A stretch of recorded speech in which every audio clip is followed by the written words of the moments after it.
rapper. Haha. Guitar posting oi.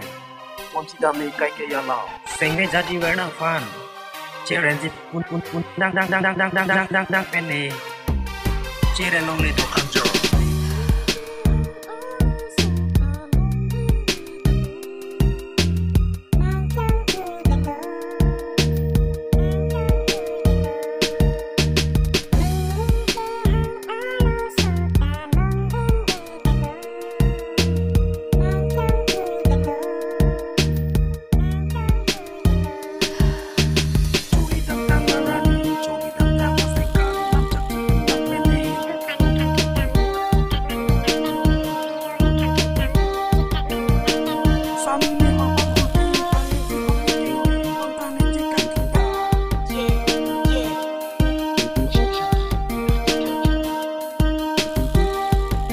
Na anang pen kang honi kilo.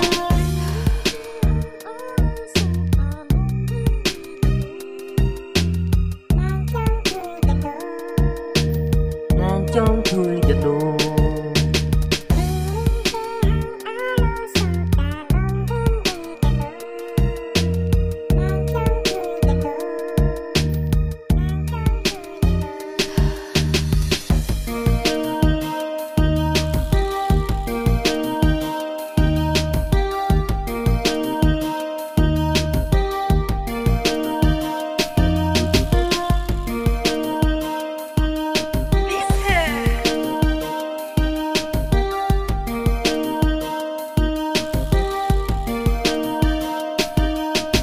Ning kehang arloso ta long đun để gật nàng trong thui gật đồ, nàng trong thui gật đồ.